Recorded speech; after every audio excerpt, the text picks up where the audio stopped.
ಮೊದಲನೇದಾಗಿ ನನ್ನ ಗುರುಗಳು, ನನ್ನ ಯಜಮಾನರು ಆದ ವಿಷ್ಣು ಸರ್ಗೆ ಅವರ ಪಾದಾರವಿಂದಗಳಿಗೆ ವಂದಿಸಿ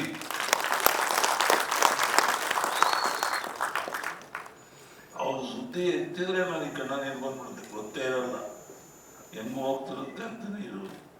ಅಂತ ಒಂದು ನಮ್ಮದು ಆವಿರ್ಭಾವ ಸಂಬಂಧ. ನನಗೆ ಯಾವತ್ತೂ ಅವರು ಪ್ರೊಡ್ಯೂಸರು, ಅವ್ರ ಹೀರೋ ಅನ್ನೋ ಲೆವೆಲೇ ನಾವು ನಡೆಸ್ಕೊಂಡಿಲ್ಲ. ಒಂದೇ ಫ್ಯಾಮಿಲಿಯನ್ನಾಗಿದ್ವಿ, 3 ಸಿನಿಮಾ ಮಾಡಿದೆ. ಬೈ ಚಾನ್ಸ್ ಅವ್ರು ಏನಾದರೂ ಇದ್ದಿದ್ರೆ ಇನ್ನೂ 3 ಸಿನಿಮಾ ಮಾಡ್ತಿದ್ದೆ. ಅವರು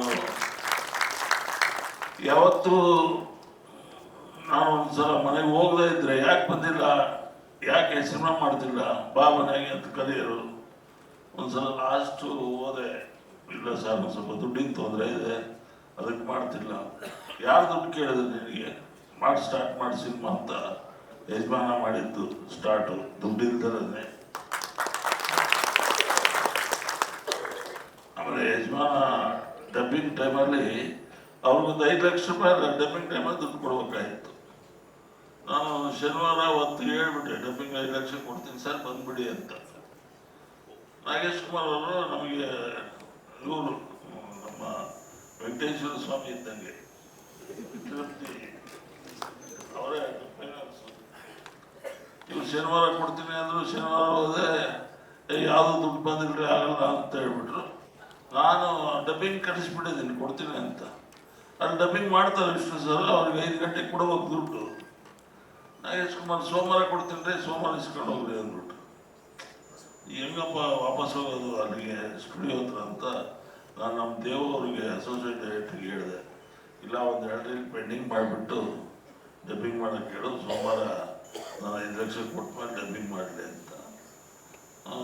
ಆಯಿತು ಸರ್ ಹೇಳ್ತೀನಿ ಅಂತ ಹೇಳಿದೆ ಸರ್ಗೆ. ನಾನು 6 ಗಂಟೆ ಆಗೋಯ್ತು, ಮುಗಿದು ಹೋಯ್ತೆ, ಹೋಗಿದ್ದಾನೆ ಅಂತ ನಾನು ಸೀದಾ ಚಾಮುಂಡೇಶ್ವರಿಗೆ ಹೋದರೆ ಅಲ್ಲೇ ನಿಂತಿದ್ರು. ನಾನು ಹೋಗಿದ್ದಾರೆ ನಾನು ಹೋದರೆ, ಏನ್ರಿ 5 ಲಕ್ಷ ಸೋಮವಾರ ಕೊಡ್ತೀರಾ, 2 ರೀಲ್ ಪೆಂಡಿಂಗ್ ಇಡ್ಬೇಕಾ? ಓ ಇದು ಬೇರೆನಾ? ಆಯ್ತು 2 ರೀಲ್ ಪೆಂಡಿಂಗ್ ಇಟ್ಟಿದ್ದೀನಿ ನೋಡಿ, ಬರ್ತೀನಿ ಅಂತ ಹೋದ್ರು. ಆಮೇಲೆ ದೇವ್ ಹೇಳಿದೆ, ಇಲ್ಲ ಸರ್ ಪೂರ ಮಾಡಿಬಿಟ್ರು, ಯಾವುದು ಪೆಂಡಿಂಗ್ ಇಟ್ಟಿಲ್ಲ.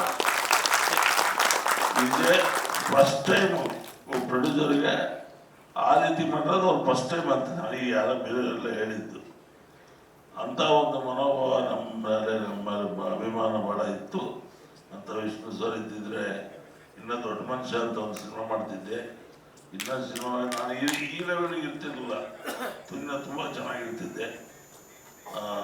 ಆದ್ದರಿಂದ ಅವನ್ನ ನೆನೆಸ್ಕೊಳಕ್ಕೆ ಆಗಲ್ಲ.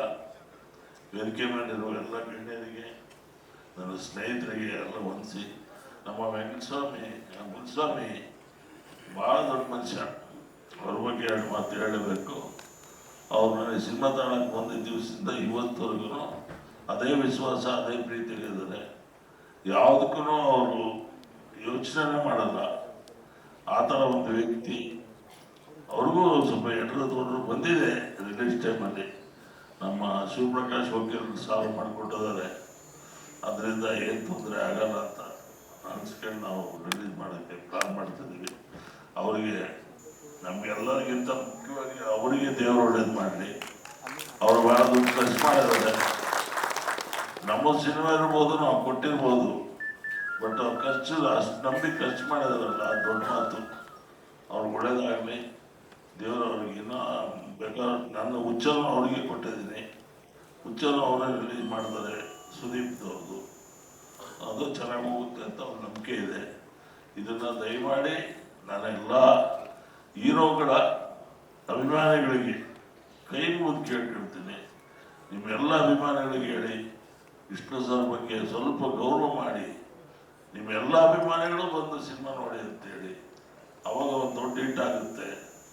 ಎಲ್ಲ ಅಭಿಮಾನಿಗಳು, ಸುದೀಪ್ ಅಭಿಮಾನಿಗಳಿರ್ಬೋದು, ದರ್ಶನ್ ಅಭಿಮಾನಿಗಳು, ಯಶು, ಎಲ್ಲ ಅಭಿಮಾನಿಗಳು ಬಂದು ಏನೋ ಒಂದು ದೊಡ್ಡ ಹೀರೋ, ದೊಡ್ಡ ಇವರಲ್ಲ ಅಂತ ವಿಷ್ಣು ಸರ್ ಬಗ್ಗೆ ಗೌರವ ಇಟ್ಟು ಸಿನಿಮಾ ನೋಡಿ ದೊಡ್ಡವರಿಗೆ ಅವರಲ್ಲಿ ಚೆನ್ನಾಗಿ ಹೋಗಿ ಮಾಡಿ.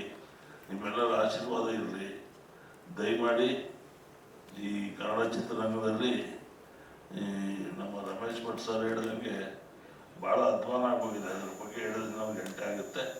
ಎಲ್ಲರೂ ಹೇಳಿದ್ರೆ ನಾನು ಹೇಳೋದಿಲ್ಲ. ಪ್ಯಾನ್ ಇಂಡಿಯಾ ಸಿನಿಮಾ ಅಂತ ನಾವು ಪ್ಯಾನ್ ಇಂಡಿಯಾ ಸಿನಿಮಾ 96ಕ್ಕೆ ಮಾಡಿದ್ದೆ. ನಮ್ಮ ಮುದ್ದುರಾಜ್ ಡೈರೆಕ್ಟ್ ಇಲ್ಲ ಅಂತಂದರೆ ಅವ್ರು ಡೈರೆಕ್ಟ್ ಆಗ್ಯಾರಂತ ಅವಾಗಲೇ ಒಂದು ಪ್ಯಾನ್ ಇಂಡಿಯಾ ಸಿನಿಮಾ ಮಾಡಿಕೊಟ್ಟಿದ್ರು. 3 ಲ್ಯಾಂಗ್ವೇಜಿಗೆ ನಾನೇ ಮಾಡಿದ್ದೆ 98ರಲ್ಲಿ. ಅದು ಯಾವ ಪ್ಯಾನ್ ಇಂಡಿಯಾ ಈಗ ಗೊತ್ತಿಲ್ಲ ನನಗೆ. ಪ್ಯಾನ್ ಹಾಕಿರ್ತಾರೆ ಇಂಡಿಯಾ ಅಂತಾರೆ. ಒಂದು ಒಳ್ಳೆ ಟೈಟ್ಲ್ ಇಲ್ಲ. ಒಂದು ಸಿನಿಮಾ ಅಂದರೆ ಒಂದು ಮನೆತನ ಗೌರವವಾಗಿ ಒಂದು ಸಿನಿಮಾ ನೋಡೋಕ್ಕೆ ನಡೀರಿ ಹೋಗೋಣ ಅನ್ನೋಂಗೆ ಇರ್ಬೇಕು ಸಿನಿಮಾ ಟೈಟ್ಲು. ಈಗ ಬರ್ತಾವ ಡೆವಿಲ್ಲು, ಮ್ಯಾಕ್ಸು, ಮಾರ್ಕು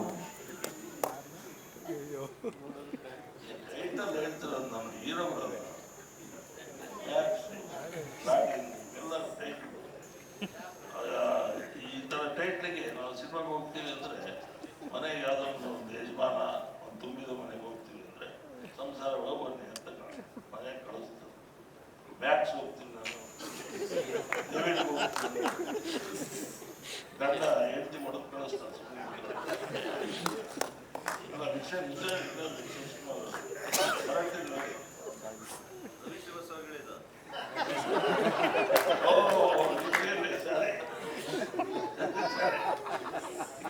ನಾನು ಮಾಡಿರೋದು ತಪ್ಪೇ ನಾನು ಹೇಳ್ತಿರೋದು. ನನ್ನ ಮನಸ್ಸಿಗೆ ಅನಿಸಿದ್ದು ಹೇಳ್ಬಿಟ್ಟೆ, ತಪ್ಪೇನಿಲ್ಲ. ಆದ್ರಿಂದ ದಯಮಾಡಿ ನನ್ನ ನಿರ್ಮಾಪಕರು ಮಂಜೂರು ಇದ್ದಾರೆ. ಫ್ಯಾಮಿಲಿ ಬಂದು ಸಿನಿಮಾ ನೋಡೋಂಥ ಸಿನಿಮಾ ಮಾಡಿ. ಈಗ ಮಗನ ಸಿನಿಮಾ ಮಾಡಿದ್ದಾರೆ, ಮಾರ್ತಾ ಅಂತ ಟೈಟ್ಲ್ ಇಟ್ಟಿದ್ದಾರೆ. ನಮಗೆ ಸಂತೋಷ ಆಗುತ್ತೆ. ಆ ಥರ ಟೈಟ್ಲ್ ಇದ್ದಾರೆ. ಪಿಕ್ಚರ್ಗಳು ನೋಡೋ ವಿಷ್ಣು ಅಂತ ಮಾಡಿದರು ನಮಗಿರುತ್ತೆ. ಅಂಥವೆಲ್ಲ ಸಿನಿಮಾ ನೋಡೋಕ್ಕೆ ನೋಡೋಣ ಅನ್ಸುತ್ತೆ. ಅದು ಬಿಟ್ಟು ಈ ಟೈಟ್ಲ್ ಕೇಳಿಬಿಟ್ರೆ ನೋಡಿಬಿಟ್ರೆ ಇದು ಯಾವ ಸಿನಿಮಾ ಬಂತ, ಕನ್ನಡ ಇಂಡಸ್ಟ್ರೀಸ್ ಈ ಲೆವೆಲಿಗೆ ಬಂತ. ಇದು ಕುವೆಂಪು ನಾಡು, ಎಲ್ಲರ ಕವಿಗಳು ಹುಟ್ಟಿದ ನಾಡು, ದಾರಾಬೇಂದ್ರೆ ಹುಟ್ಟಿದ ನಾಡು. ಇಂಥ ನಾಡಿನಾಗೆ ಎಂತೆಂಥ ಕವಿಗಳು, ನಾವು ರಾಜ್ಯ ಅಲ್ಲ, ಈ ರಾಜ್ಯ ಅಲ್ಲ, ಬೇರೆ 10 ರಾಜ್ಯಕ್ಕೆ ಕೊಡುವಷ್ಟು ಕವಿತೆ ಇಲ್ಲಿದ್ದಾವೆ, ಕವನ ಇಲ್ಲಿದ್ದಾವೆ, ಕಾದಂಬರಿ ಇಲ್ಲಿದ್ದಾವೆ.